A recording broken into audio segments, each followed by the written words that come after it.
I mean, at this point, for Mike Gundy's sake, just fire Mike Gundy. This is Locked On Big 12.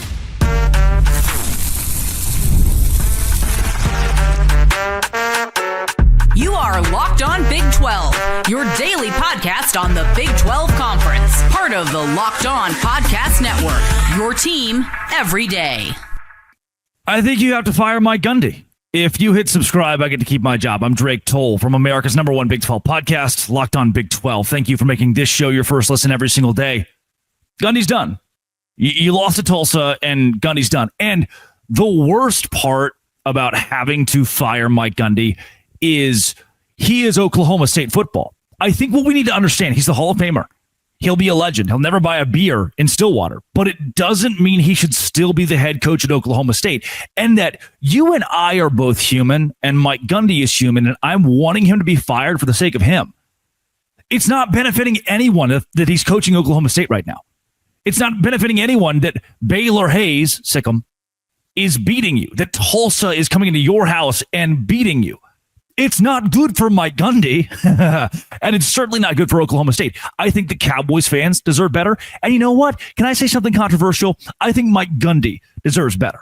I look at the situation with Gary Patterson at TCU, where he was the legend, 25 years there. He builds the program, wins the Rose Bowl. He's going to a bowl every single year, and then bam, they oust him in the middle of the season.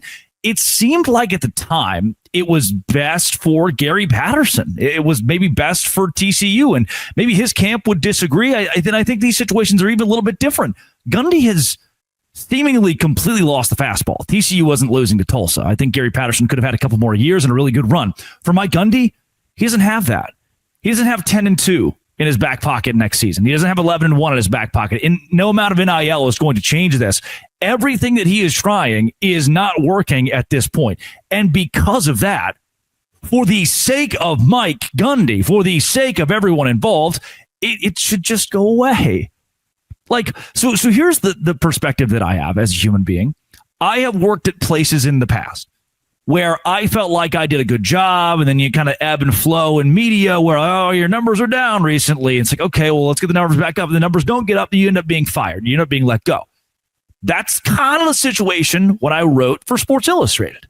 It's like my content wasn't doing very well, and like I had a really good start. And these aren't apples to apples, obviously, but at the end of it, like me as a human being, I could feel my bosses, and if you've ever been fired, maybe you felt this. I could feel my bosses weren't very I suck at writing, by the way. This is why I don't write. I could feel that they kind of wanted me out. This is just going to be smoother and easier for everyone. My product wasn't as good because I didn't have the support of my peers, of the people who read, of my bosses, and from Mike Gundy as a human being. When you don't have the support of your boss, when you don't have the support of a fan base, when you don't have the support of your consumers, why would you want to win? Why would I want to do well in a job as a regular human person, much less a multi-million-dollar contracted coach in Power 4 football? Why would I want to win when I have no support? Why would Gundy want to win?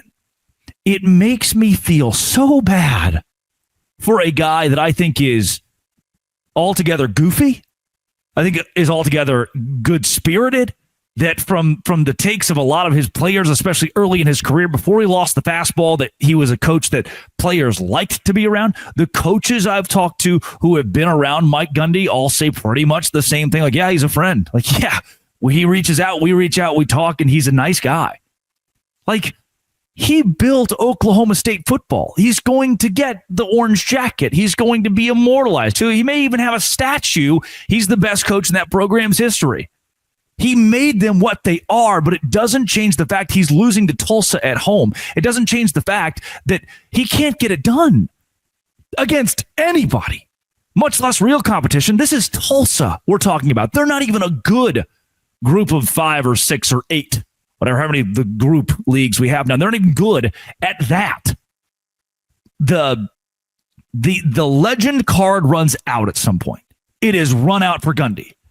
And I understand why he's probably pretty apoplectic and lethargic about Oklahoma State football, and why winning for him is something that is hard to do. Why winning for him and winning for people that are not supporting him is hard to do, and not something he necessarily has at the top of his list right now. You could hear it in talking. I asked him at Big 12 Media Days about athletes and entitlement. He's like, we deal with that every day.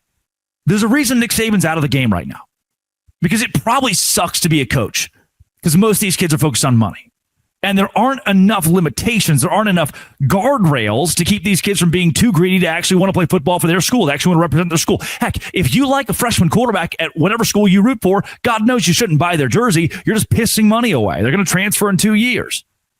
I wouldn't want to coach in that. When the entire system around you has failed, when the greater system around you has failed, the parent company, the NCAA, and then your own boss really hates you and just wants you gone, and your entire office, your entire fan base, the people that you brought here are like, you know what? We're tired of this. We're tired of being berated. I'm cool with it, dog. Leave.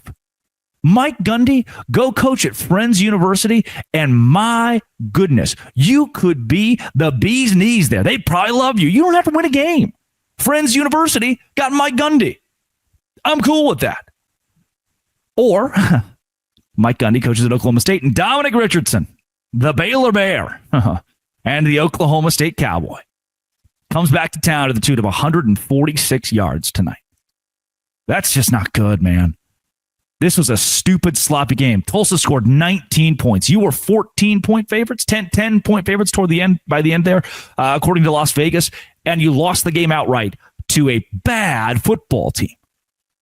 Oklahoma State will likely go 1-11. I don't see them sneaking up on anybody.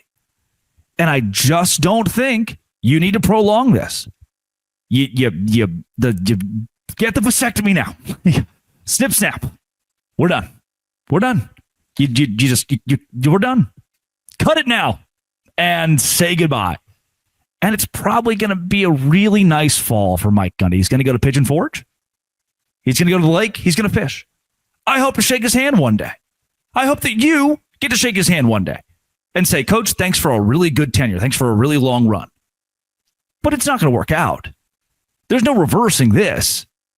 That opportunity is gone. I don't even want to talk about the game. Do you think there's a point to talk about this game?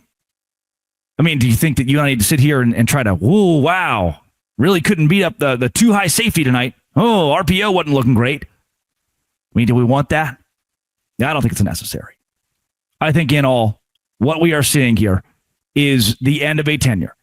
And the end of a tenure that is admirable, really, really admirable for what he's done for Oklahoma State. But I'm sorry, Mike. You know, I didn't want it to be like this, right? Like you never want to be talking about a guy who's getting fired. But that's where we sit right now with Mike Gundy, and that's where I think we're headed. And so, to that, tip of my cap to you. You're a Hall of Famer. You're seemingly a great guy, Mike. But it's time, boss hog. Administration, it's time. Fan base, it's time. Who's next? Is it Rhett Lashley? Do you go down and do you grab? If not Rhett Lashley, do you grab DJ Kinney? Do you grab Jeff Traylor? A lot of good options out there. Be like, oh, well, who's going to win? If it's not Mike Gundy, who's it going to be? Anybody at this point, really, dog. Anybody at this point.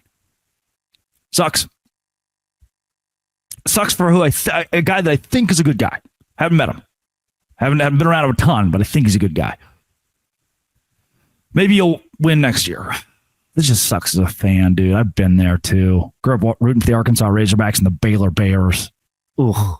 Watched both those programs go like 1-11, 2-10. It just sucks, dude. I'm sorry. This has been It Always Will Be Locked On. Thanks for making it your first listen every single day. Dose Grande. Today's show is brought to you by the Game Cap. My Game Cap is the West Virginia Mountaineers. You can go to thegamecaps.com right now and get your favorite hat from the 80s and 90s from your favorite team. It's the game. These aren't just hats. They're the same vintage styles fans wore back in the day. And guess what? They still go for the exact same price they did back then. $16.99. With my code LOCKEDON, get your vintage hat for $16.99. Thegamecaps.com. Already got mine. It's West Virginia. I wear it all the time. Locked On is your code for an exclusive discount because legends wear the game. Go to thegamecaps.com and do it today.